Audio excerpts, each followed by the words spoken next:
नमस्कार। आज हम एक बड़ी ही दिलचस्प कहानी पर बात करने वाले हैं। ये कहानी है परिवार, सहयोग और इस बात की कि फेयरनेस यानी निष्पक्षता का असली मतलब क्या होता है।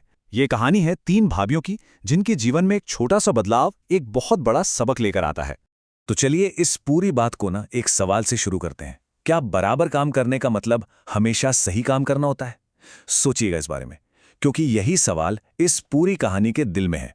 यह हमें सोचने पर मजबूर करता है कि भाई, मिलकर काम करने का, सहयोग का असली मतलब है क्या। तो कहानी की शुरुआत होती है एक ऐसे घर से जहां सब कुछ मतलब बिल्कुल परफेक्ट चल रहा था। एक ऐसा सिस्टम बना हुआ था जो घर के हर सदस्य के अपने अपने खास हुनर पर टिका था। तो इस घर में तीन भाभियां थीं।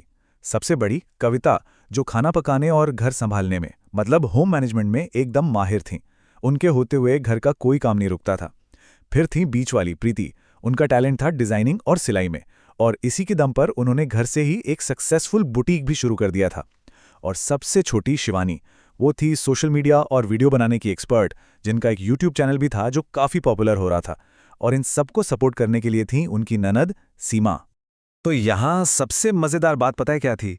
उनकी जो सफलता थी ना, वो किसी एक की नहीं थी, बल्कि सबकी मिलीजुली थी। हर कोई वही काम कर रहा था जिसमें वो बेस्ट था, और इसी वजह से पूरा परिवार खुश भी था और तरक्की भी कर रहा था। लेकिन फिर, जैसा कि अक्सर होता है, इस खुशहाल परिवार के तालमेल को बिगाड़ने के लिए बाहर से कोई आता है। यहां एंट्री होती है कोमल नाम की एक मेहमान की, जिनकी बातों में जहर भरा था। कोमल ने बड़े ही शातिर तरीके से कविता के मन में शक और जलन का एक बीज बो दिया।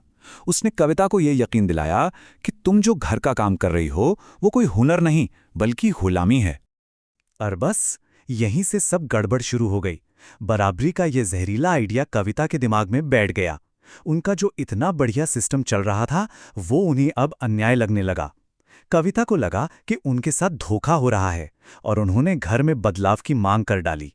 तो चलिए अब देखते हैं कि जब परिवार ने अपने अपने हुनर वाले काम को छोड़कर सब बराबर काम करेंगे वाला रास्ता चुना, तो उसका नतीजा कितना भयानक हुआ। नतीजा तो सामने आना ही था। जहां पुराने सिस्टम में सब कुछ बढ़िया चल रहा था, ये नया बराबर वाला सिस्टम बुरी तरह फेल हो गया। प्रीति और शिवानी का काम तो बिगड़ा ही, पर मजे की बात यह है कि जिस बदलाव के लिए कविता लड़ रही थी, वो खुद भी खुश नहीं थी। सीधी सी बात है, जब आप किसी को उसके टैलेंट से हटाकर कोई और काम करने पर मजबूर करते हैं, तो नुकसान सबका होता है। प्रीति के ग्राहक छूट गए क्योंकि वो किचन में फंसी थी। शिवानी के फॉलोअर्स कम हो गए क्योंकि वो टाइम पर वीडियो ही नहीं बना पा रही थी। और कविता, जिन्हें लगा था उन्हें आराम मिलेगा, वो तो खाली बैठकर बोर होने लगी। नतीजा, पूरे परिवार की इनकम भी गिरी और खुशियां भी।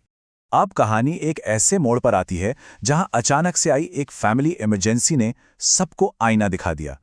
उन्हें समझ आया कि इस बंटवारे की उन्होंने कितनी बड़ी कीमत चुकाई है, और उनकी पुरानी एकता कितनी कीमती थी। हुआ ये कि परिवार पर अचानक एक बड़ा संकट आ गया।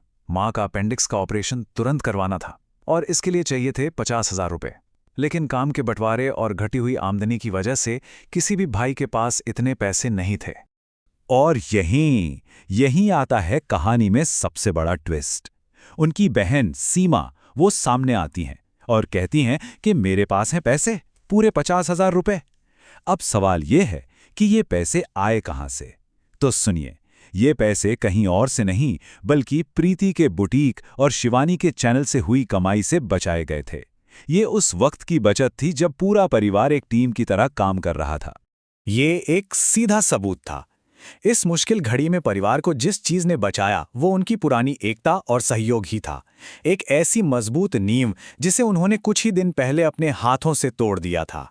और इस घटना के बाद आखिर में परिवार को एक बहुत बड़ा सबक मिला। उन्होंने अपने सिस्टम को फिर से बनाया, लेकिन इस बार एक गहरी समझ और सम्मान के साथ। इस कहानी का जो सार है, उसे हम कह सकते हैं सहयोगी विशेषज्ञता या कोलैबोरेटिव स्पेशलाइजेशन। इसका सीधा सा मतलब है कि असली ताकत तब पैदा होती है जब टीम का हर सदस्य वो काम करे जिसमें वो माहिर है, ना कि तब जब हर कोई हर काम करने की कोशिश करे। तो इस कहानी से हम क्या सीख सकते हैं? पहली बात, हर किसी के हुनर को पहचानिए और उसकी इज्जत कीजिए। दूसरी, एक दूसरे को सपोर्ट करने का माहौल बनाइए। तीसरी और सबसे जरूरी बात, ये समझिए कि घर संभालने का काम उतना ही मूल्यवान है जितना बाहर जाके पैसा कमाना। और चौथी बात, बाहर के लोगों की नेगेटिव बातों को अपने अच्छे भले सिस्टम को बर्बाद मत करने दीजिए। तो आखिर में वही सवाल फिर से आता है जिस पर सोचना बहुत जरूरी है। अपनी टीम में या अपने परिवार में काम को बराबर बांटा जा रहा है या सही ढंग से? इस पर विचार जरूर कीजिएगा।